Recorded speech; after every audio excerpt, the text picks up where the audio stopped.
What if every decision you've ever made in your life came from only two emotions? Not hundreds, not dozens, just two. Love or fear. Every reaction, every argument, every relationship choice, every moment of courage, every moment of avoidance, all of it can be traced back to one of those two places. And once you start seeing life through that lens, something really interesting happens. You begin to understand people differently. You start to understand yourself differently. And you realize that many of the things we judge the harshest are actually just fear wearing different masks. Most people think fear only shows up in obvious ways, like panic or anxiety or being scared of something. But fear is much more subtle than that. Fear can look like anger.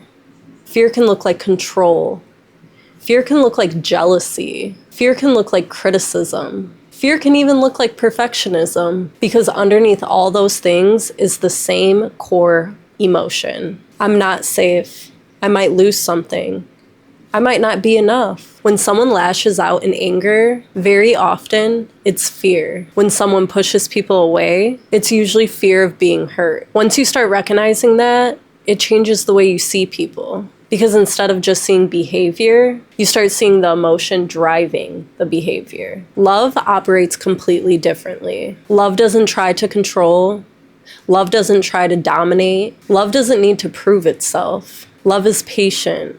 Love is understanding. Love creates safety instead of demanding it. And interestingly, many of the qualities people admire most in others come from love. Kindness, compassion, forgiveness, generosity, courage. Those things don't grow from fear.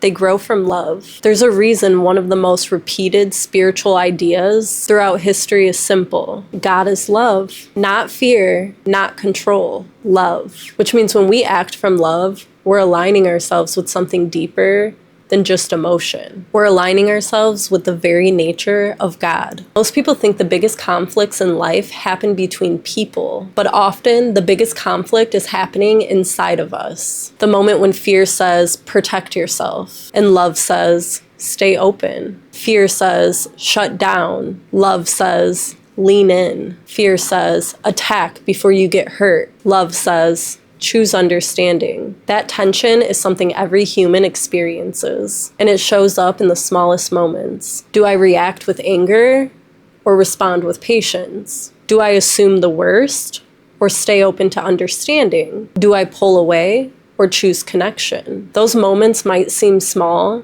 but they shape the direction of our lives, because every decision slowly trains our heart. Fear creates more fear.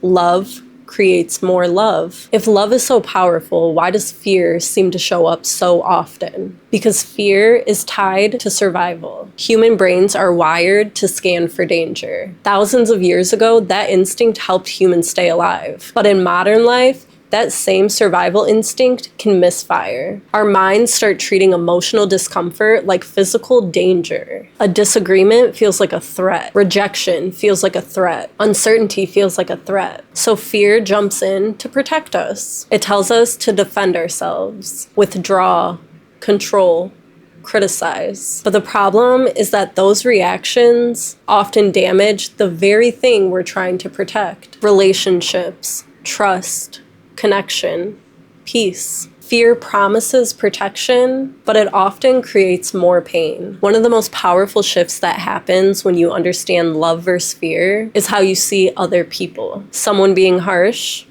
it might be fear. Someone trying to control everything, it might be fear. Someone constantly criticizing others, it might be fear. This doesn't mean harmful behavior should be excused, but it does mean we can understand it differently. Instead of immediately reacting without judgment, we can recognize something deeper. Hurt people often act from fear, and fear, when left unhealed, spreads. But love does something different. Love interrupts that cycle. Love refuses to mirror fear. Love creates space for something new. Here's the important part. Fear will always exist. It's part of being human, but we don't have to let fear make every decision. We have a choice, not always in how we feel, but in how we respond. Fear might rise up automatically, but love can still be chosen. And that choice shows up in simple moments. Choosing patience instead of reaction, choosing honesty instead of avoidance, choosing compassion instead of judgment, choosing forgiveness